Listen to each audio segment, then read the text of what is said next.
Hello guys, আশা করি তোমরা সবাই খুব ভালো আছো। আমি খুব ভালো আছি। তো আশা করি তোমরা বুঝতেই পারছো আজকে আমার কি। তো আজকে আমার হচ্ছে বার্থডে, তো সেই উপলক্ষে আমি একটু ঘর বাড়ি গুছিয়ে নিচ্ছি। আর দেখো, ঘর বাড়ি গোছানো কমপ্লিট। আমার মা আমার জন্য সুন্দর করে চা করে নিয়ে আসলো, চাটা খেয়ে নেব। তারপর এই যে সিদ্ধ সাদ্ধা একটু ভাত খেয়ে নিলাম। তারপর লেস দিল, লেসটা খেতে খেতে স্নানে চলে যাবো এবার। তো দেখো আমার স্নান হয়ে গেছে। তারপর আমি হাতে হাতে একটুখানি হেল্প করে দিচ্ছিলাম, গাজর, ক্যাপসিকাম, বিনস এসব সব কাটাকুটি করলাম। তো অবশ্যই কমেন্ট করে জানিও যে কেমন হয়েছে কাটাটা। তারপর তো আমি এই ড্রেসটা গিফটে পেয়েছিলাম, তোর জন্য পরে নিলাম। তো এই কুর্তিটা আমি মিশো থেকে কিনেছিলাম, 300 টাকা মতো নিয়েছিল। তো কুর্তিটা অনেকটাই সুন্দর। প্রথমে ভেবেছিলাম অতটা হয়তো ভালো হবে না, বাট তারপর আমি সিম্পল একটা মেকআপ লুকও করে আসলাম। তো অবশ্যই কমেন্ট করে জানিও যে মেকআপটা কেমন লাগছে। তারপর মেকআপ করার পরেই একটু ঘোরাঘুরি করব। তো ঘোরাঘুরি করার পরে তারপর চলো তোমাদেরকে দেখাই যে কি কতদূর রান্না বাড়া কমপ্লিট হলো, কতদূর কি হলো। তো এই যে রাইসের জন্য এই যে ভাত পুরো করা হয়ে গেছে। তো এটা এখনও মানে মিক্স করা হয়নি ঘি দিয়ে, যাই হোক। তারপর দেখো মাসি এদিকে কি সুন্দর মাংস কষছে। তো দেখো মাংসটা দেখেই খুব সুন্দর লাগছে, খেতেও সত্যি খুব সুন্দর হয়েছিল। মাসি কিন্তু খুব সুন্দর রান্না করে। যাই হোক, তোমরাও আমার বাড়িতে সবাই এসো, আমন্ত্রণ থাকলো। তো এটা খেয়ে দেখবে যে কতটা সুন্দর হয়েছে রান্নাটা। যাই হোক, তো মাসির সাথে আড্ডা মারছিলাম যে মাসি কিন্তু খুব বাজে রান্না করে। হ্যাঁ, কিন্তু এটা একদম সত্যি কথা যে মাসি খুব সুন্দর রান্না করে, খুব টেস্টি। এবার চলো তোমাদের আমার ছোট্ট ছাদ বাগানটা ঘুরে দেখাই। তো আমি ছাদে উঠছি, দেখো ছাদে উঠেই পড়েছি। খুব সুন্দর রোদ ছিল, আর চারিদিকের মানে পুরো প্রকৃতিটা সুন্দর লাগছিল দেখতে। যাই হোক, তোমাদের ছাদ বাগানটা পুরো হচ্ছে দেখাবো। যাই হোক, আমি একটু ঘুরছিলাম। আর যেহেতু নিচে অনেকটাই গরম, তার থেকে উপরে রোদ থাকলেও অনেকটা মানে হাওয়া হচ্ছিল, ভালোও লাগছিল। তো আমার বন্ধুরাও তো অনেক কিছু প্ল্যানিং করেছে, জানি না কি প্ল্যানিং করেছে। চলো তোমাদেরকে দেখাই গাছগুলো। তো এটা হচ্ছে আমাকে একজন গিফট করেছিল, লাল পেয়ারা গাছ। আর এইগুলো তো ঝাউ গাছ, তোমরা সবাই জানো। যাই হোক, অনেক গাছ ছিল আমার, অনেক। তো গাছগুলো সবই না বলতে গেলে নষ্ট হয়ে গেছে। তারপরে এটা একটা পাহাড়ি পেয়ারা গাছ, জানি না কতদূর কী হবে। গাছের ইগুলো মানে এটা জবা ফুল গাছ, কলবের। মোটামুটি ফুল গাছই বেশিরভাগ আছে।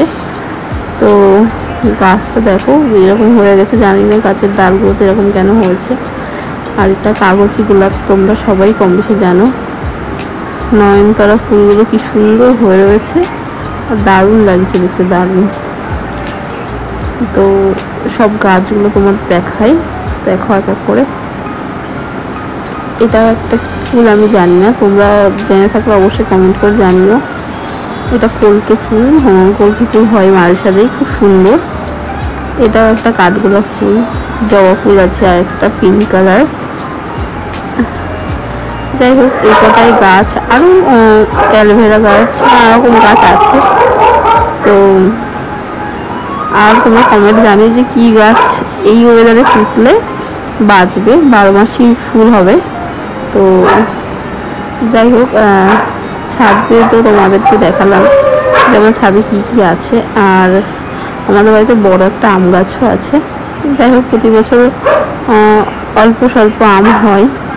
তো তোমরা কিন্তু আমার মেকআপ লুকটা অবশ্যই কমেন্ট করে জানিও যে কেমন লাগছে। এখন কিন্তু নিচে থেকে ভালোভাবে ক্লিয়ার করে বোঝা যাচ্ছে। তো দেখো, এই নোজ পিনটা আমাকে গিফটে পেয়েছি। তো অবশ্যই জানিও যে আমাকে কেমন লাগছে নোজ পিনটা পরে, আর সাথে কিন্তু এই ঘড়িটাও, ঠিক আছে। তারপর তো এই লিপস্টিক বক্সটাও পেয়ে গেছি, দেখো গাইস কি সুন্দর। সবকটা তোমাদের পরে শেয়ার করবো। তারপর তো আমি এই ড্রেস চেঞ্জ করে রেডি হয়ে আসলাম। আমার বন্ধু বান্ধব সবাই চলে এসছে, ওরা আমাকে সারপ্রাইজ দিল, খুব ভালো লাগলো। সবাই এসছে, আর মা এদিকে সব কিছু রেডি করে নিয়ে আসলো। এবার হচ্ছে আমাকে নিয়ে আসবে এই ঘরটাতে।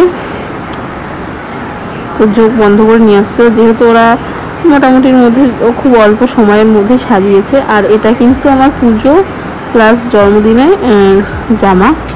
তো তোমরা জানিও যে লং গাউনটা পরে আমাকে কেমন লাগছে। একটু ঢিল আছে, বাট মারতে হবে।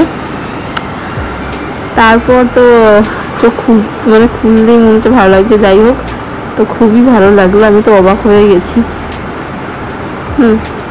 এবার হচ্ছে আমার জায়গায় চলে যেতে বললো সবাই। আমি বসে পড়লাম জায়গাটাতে। তোমার বন্ধুরা সবাই এসেছিলো, বান্ধবীও এসেছিলো, সবাই এসেছিলো। তো ওরাই সব প্ল্যানিংটা করেছে। এবার এক এক করে আশীর্বাদটা করবে। আর আমি খুবই গরম লাগছিলো, যেহেতু ওই ঘরে না পাখা চালাতে পারছিলাম না। এবার মা বাবাকে ডেকে আনে। তো বাবা ফার্স্ট আশীর্বাদ করবে আমাকে। তো আমি বাবাকে বলছিলাম দিয়ে আশীর্বাদটা করো, খুবই গরম লাগছে। এখনও বাবা করবে, মাসি করবে, দুই দাদা করবে। যাই হোক, তোমরা কিন্তু পুরো ব্লগটা অবশ্যই দেখে কমেন্ট করে জানিও যে তোমাদের সাথে কীরকম হয়। বাড়ির এতজন সবাই আশীর্বাদ করে কত ভালো লাগে না। আর মেনলি বাবা মার কাছ থেকে আশীর্বাদ নিতে তো খুবই ভালো লাগে, যেহেতু এনারা আমাদের সব থেকে প্রিয় মানুষ। কি দিল বা গিফটটা বড় না, এই দিনে সবাই হাসি খুশি আনন্দ করবো, এটাই হচ্ছে বড় কথা। তারপরে হচ্ছে বাবা মিষ্টি খাওয়াচ্ছিল।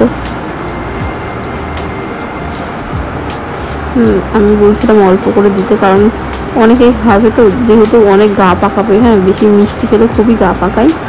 তারপর এবার বাবা চলে যাবে। এবার আমার ছোটো মাসি আসবে। হচ্ছে সব লাইনে দাঁড়িয়ে আছে, পরপর আশীর্বাদ করবে আমাকে। কেমন কী বলবো, আমার সেলিব্রিটি মনে হচ্ছে, খুব ভালো লাগছিলো। যাই হোক, ছোটো মাসি খুব সুন্দর করে, যেহেতু মেয়ে মানুষ সবটাই জানে, তো তাড়াতাড়ি করে আমাকে আশীর্বাদটা করে দিল। তারপর আমার দাদাদের আসার পালা। তো মাসি তো খুব সুন্দর করে আশীর্বাদটা করে দিল, তোমরা দেখতেই পাচ্ছ। আর আমি বন্ধুকে বলছিলাম, আমার পাশে যেহেতু জিজ্ঞাসা করছিল প্রদীপ আমার বন্ধু, তো গরম লাগছে খুব, সেটাই ওকে বলছিলাম। তারপর তো বর্দা চলে আসে। তো বর্দা আমাকে, যেহেতু ওরা আগে সেভাবে আশীর্বাদ করতে হয় কীভাবে জানি না, তাই মা ওদের একটু গাইড করে বলে দিচ্ছিলো যে এইভাবে কর, এটা করে দিয়ে তাহলে ঠিক হবে। তো আমার দাদাও খুব নার্ভাস হয়ে পড়েছে, যেহেতু সামনেই হচ্ছে ক্যামেরা ফোন চলছিল। যাই হোক, তারপর আমার সবাই বন্ধু বান্ধবরা রয়েছে। তো তারপর মা বলে দিচ্ছে যে প্রদীপের তাপটা দিতে। তো প্রদীপের তাপটাই দিয়ে দিল সুন্দর করে, আর খুব ভালো লাগছিল আমার। যাই হোক, তারপর একটু আমি বলছিলাম যে এই মিষ্টিটা না, ওই মিষ্টিটা দাদা তখন বলছে না তুই সবটাই খাটাবো তোর জন্যই। তারপর দাদাকে একটু দিলাম খেতে। যাই হোক, তারপর বলছিলাম মিষ্টিটা ছোটদাকে দিয়ে দে। তো খুবই ভালো লেগেছে, সবাই খুব মজা করেছে বন্ধুরা সবাই। তারপর ছোটদা চলে আসে। তো ছোটদা এসে তারপর ও বলছিল যে কীভাবে কী করতে হবে একটু বলতে, তাই আমিও বলে দিচ্ছিলাম। প্লাস মাও তো সাইডে ছিল, মাও বলছিল এভাবে করতে। তো আমি বললাম যদি 3বার একেবারেই দিয়ে দে ভালো হবে। তারপর প্রদীপে তাপ দেওয়ার কথা বললাম, তো দিল। দেওয়ার পর ও এবার আমাকে মিষ্টি খাওয়াবে, তারপর জল খাওয়াবে। সবাই মিষ্টি জল এটাই খাওয়াচ্ছে। আর যেহেতু আমার পায়েস করেছে, আমি বললাম পায়েসটা আমি খাওয়ার টাইমে খেয়ে নেব। যাই হোক, তো তোমাদের সাথে সবটাই আমি কিন্তু সকাল থেকে পুরো রাত অবধি কী হলো সবটাই শেয়ার করছি। তো এরপর হচ্ছে কেক কাটিংয়ের পালা। তো এবার কেক কাটিংটা হবে, সবাই মোটামুটি ভালোভাবে আশীর্বাদ করেছে। আর মা যেহেতু আশীর্বাদটা আমাকে আগেই করে ফেলেছিল, তাই সবাই বলছিল হ্যাপি বার্থডে টু ইউ। তো খুব ভালোই লাগছিল। তারপর কেকটা সুন্দর করে কাটিং করে তো সবাইকে খেতে দেব। তো তোমরা কিন্তু অবশ্যই কমেন্ট করে জানিও। তো সবাই বলছিল একে দে, একবার বলছে ওকে দে। আমি বুঝতে পারছিলাম না কাকে দেবো কাকে দেবো না। তো যাই হোক, আমার হাতের পাশে যে ছিল তাকে আগে দিয়ে দিলাম। ঠিক আছে, তো তোমরা কিন্তু তোমাদের সাথে কেমন হয়, তোমার বন্ধু বান্ধবটি কেমন করে সেটা কিন্তু অবশ্যই কমেন্ট করে জানিও। তো দেখো, আমাকে একটুখানি কেক সুন্দর করে খাইয়ে দিচ্ছিল, খুব ভালোই লাগছিল। যাই হোক, তারপর তো আমি যে গিফটগুলো পেয়েছি তোমাদের চলো খুলে দেখাই। তো এটা জানি না কি আছে, তো তারপর গিফটটা খোলা হলো। তো দেখো তোমরাও, আমার গিফটটা সব থেকে মানে ভালো লেগেছে, যাই হোক বলবো। আর মেয়েদের মেকআপের জিনিস লিপস্টিক তো ভালো লাগবে, লিপস্টিকের প্যালেটটাও খুব ভালো লেগেছে। আর এটা দেখো, তোমরা কিন্তু অবশ্যই কমেন্ট করে জানিও যে কেমন লাগছে জিনিসটা। এটা আমার একটা দাদা দিয়েছে, তো দেখো কত সুন্দর। তো সবাই দেখছিল। তারপরে নেক্সট গিফট এটা আমার একটা বন্ধু দিয়েছে। তো এটাও চলো পুরো গিফটটা তোমাদের খুলে পুরোটা দেখাই কী দিয়েছে। তারপর আমি দাদাকে বললাম যে এটা খোলার জন্য কিছু একটা দে। দাদা তারপরে আমাকে এটা খুলে দেয়। এই দেখো, এটা খুব সুন্দর লাগছে।